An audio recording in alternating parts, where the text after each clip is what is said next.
Following video is a description of the events that took place 21 years ago on this day. Some of the footage used may be disturbing to some viewers. Viewer discretion is advised. Hello, my name is Michael McCabe, and today we're going to talk about some history that took place 21 years ago today. If you're living in America like me, then you should know this day well. It was a tragic day 21 years ago, back on September 11th, 2001, where thousands of people died in an apparent terrorist attack on our country. Our very way of life, our very freedom came under attack in one of the worst acts of terrorism our country's ever seen. Now, 9/11 started out normal, like every other day did back in the year 2001. Everybody was, living their lives, doing their things, heading where they have to go. And it started normal. At 7:59 a.m. Eastern Time, American Airlines Flight 11 takes off from Boston and is bound for Los Angeles, California. On board the aircraft, there are 9 crew members and 81 passengers on board. And among the passengers are the 5 hijackers: Mohammed Atta, lead hijacker; Abdulaziz El-Omari, Walid El-Sheri, and Satam El-Sakwami. These guys somehow managed to slip through security and managed to get onto the aircraft. And everything still seems normal. They're all in the air. The planes are flying to their desired destination. But at 8:14 a.m., Mohammed Atta and the rest of the hijackers make their move and hijack the aircraft, stabbing the pilot and co-pilot in the neck by slitting their throats, and stabbing many flight attendants to keep them and the passengers at the back of the plane, spraying mace to keep them in the back to make sure no one tries to go for the cockpit. And once the pilot and co-pilot are subdued, they take control of the aircraft. But also around the same time, United Flight 175 takes off from Boston as well, bound for LA, with 9 crew and 56 passengers aboard. And among those passengers are 5 additional hijackers. Not long after that, at 8:19 a.m., a flight attendant aboard Flight 11 contacts American Airlines and reports them that their aircraft has been hijacked, reporting that the cockpit is not answering and that 2 attendants and a passenger have been stabbed. The passenger was later identified as Daniel Lewis, who used to fight in the Israeli army, and he was the very first victim of 9/11 because he reportedly tried to stop the hijacking, but sadly failed. Then a minute later, at 8:20 a.m., American Airlines Flight 77 takes off from Dulles International Airport, bound for Los Angeles, with 6 crew members and 56 passengers aboard, 5 hijackers among those passengers. Then 4 minutes later, Mohammed Atta makes a transmission that was meant for the passengers on Flight 11, but was actually transmitted to air traffic control instead, stating, "We have some planes, just stay quiet and you'll be okay. We're returning to the airport." When air traffic control heard this, they were confused as hell, wondering who was trying to call them. But a few seconds later, Mohammed Atta says this: "Nobody move. Everything will be okay. If you try to make any move, you'll danger yourself and the airplane. Just stay quiet." Then it was at this moment that ATC knew that Flight 11 has been hijacked, so they tried to report to the Boston military base to scramble some fighter jets to intercept the flight, but they won't make it in time. At 8:42 a.m. Eastern Time, United 175 is hijacked, and around the same time, United 93 takes off from New Jersey bound for San Francisco with 7 crew and 37 passengers with 4 hijackers. 8:46 a.m., Flight 11 crashes into the North Tower of the World Trade Center. When the plane struck the North Tower, the impact took place between the 93rd and the 99th floor, killing hundreds instantly, including the passengers and all aboard the plane.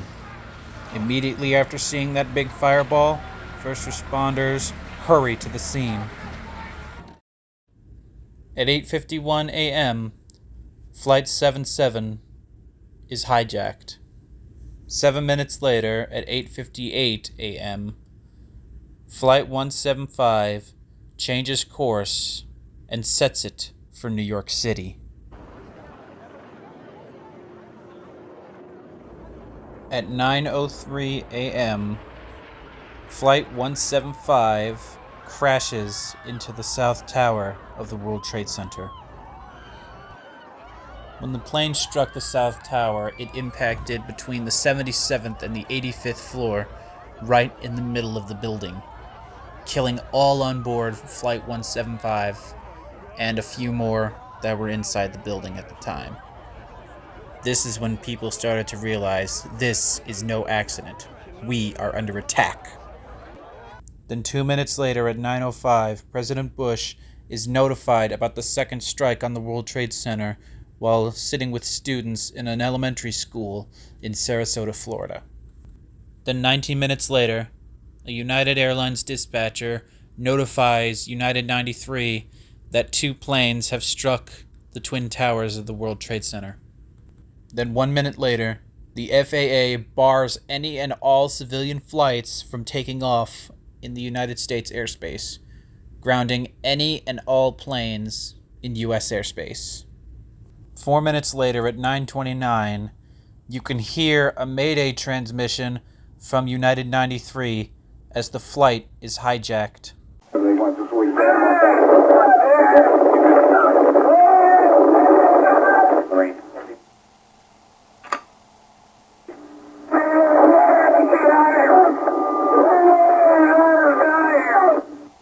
3 minutes after the hijacking, you can hear a transmission made by the lead hijacker on United 93 that was meant for the passengers, but went to ATC instead.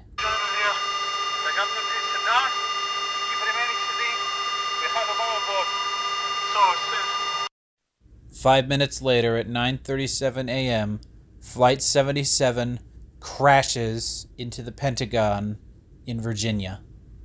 When the plane struck the Pentagon, it was set at maximum throttle, which was going at maximum speed. Not only did all the people on board the plane die, 125 others were killed on the ground and inside the building at the time. Then at 9:42, the FAA orders all airborne U.S. aircraft to land immediately. Then at 9:59 a.m., after burning for over 53 minutes, the South Tower collapses to the ground in 11 seconds, killing all those inside the building and spreading massive smoke and debris around the city, sending people running for their lives. Then a minute after that, all FDNY firefighters are ordered to evacuate the North Tower immediately, though some don't hear the order. 2 minutes later, all passengers aboard United 93 begin their counter-strike and fight back against the hijackers on the plane. When the hijackers notice this, they start swerving the plane from side to side, rocking its wings in order to stop the passengers. But nonetheless, they keep fighting back.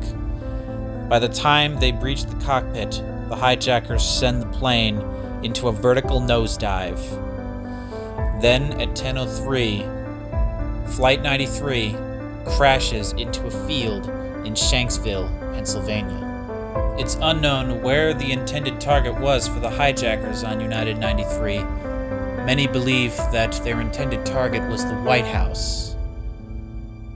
But all the passengers aboard United 93 have been hailed as heroes.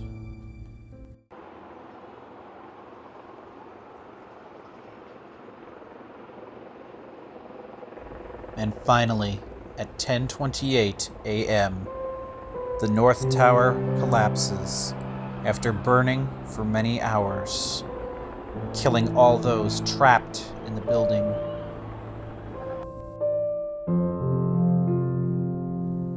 After the collapse of the North Tower, in total, more than 2,700 people lost their lives at the World Trade Center complex, plus those that died in the building and on the planes.